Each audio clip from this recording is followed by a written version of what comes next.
Assalamualaikum warahmatullahi wabarakatuh. Mohon izin bertanya Ustadz, jika ada salah seorang teman kita yang kita anggap itu dia tidak mampu untuk mengembalikan hutang, tapi dia maksa untuk pinjam uang ke kita Ustadz.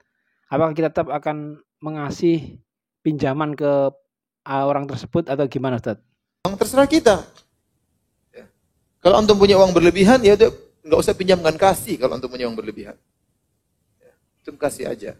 Ya akhi, kalau ente keluarkan uang ini akan menjadi saldo antum di akhirat. Uang yang antum buat ini, buat ini tidak ada manfaatnya di akhirat. Tapi yang antum keluarkan di jalan Allah itulah yang akan menjadi tabungan antum di akhirat. Investasi antum di akhirat. Ya. Kalau kita bilang inilah ya investasi antum di akhirat. Dan memberi bantuan kepada orang lagi sangat butuh, pahalanya lebih besar. Ya. Kata Allah Subhanahu wa taala, "Fala qatahamal aqabah, fama adraka mal aqabah, fakku raqabah, aw it'amun fi yaumin dhi masghabah, yatiman dha maqrabah, aw miskinan dha matrabah."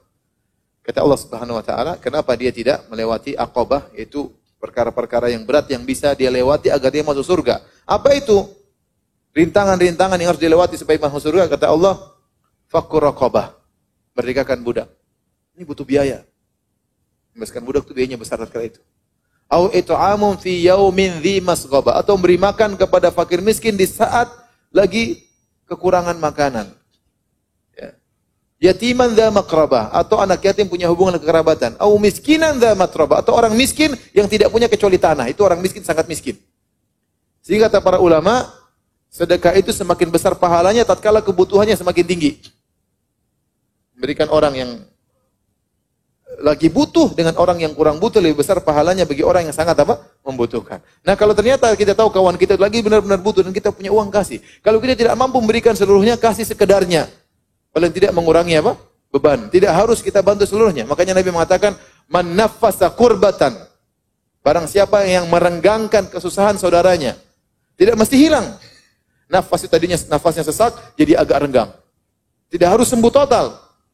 Tapi kalau antum ikut meringankan, Allah akan meringankan penderitaan antum pada hari kiamat kelak. Jadi kalau kita punya uang, kasih aja. Apalagi kita kenal orang ini. Ya. Dan kita tahu meskipun kita tahu dia tidak bisa bayar, ya sudah anggap dia sedekah. Kita bilang ya udah ambil aja. Dia bisa bantu, dia bisa bayar, alhamdulillah. Kalau nggak bisa juga nggak ada masalah. Kecuali kalau antum juga tidak punya. Saya pernah ceramah tentang keutamaan memberi pinjaman kepada orang lain. Sudah lama, tahun berapa? Tahun 2001 mungkin. Saya ceramah di Jogja. Saya masih kuliah waktu itu, 2002, sekitar gitu. Saya ceramah tentang keutamaan memberi pinjaman kepada saudara. Bahwasanya kata Nabi, as-salafu yajri majra syatri sadaqah. Bahwasanya minjamkan uang itu pahalanya seperti setengah sedekah. Kalau antum minjamkan uang 1 juta sama orang, seperti antum bersedekah 500.000. Pahalanya besar. Setelah saya ceramah, habis saya ceramah, saya langsung pulang ke rumah. Rumah saya masih kontrakan, belum diplester ya. Datang orang ketuk pintu. Ustaz, Assalamualaikum. Silakan. To the point aja Ustaz. Tadi ceramah antum bagus. Saya pinjam uang Ustaz. Ini ngetes imannya Ustaz ini.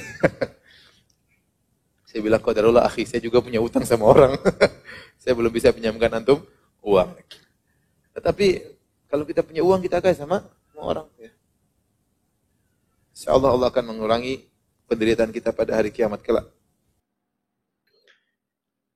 Jazakumullahu khairan Ustadz atas jawabannya. Assalamualaikum warahmatullahi wabarakatuh.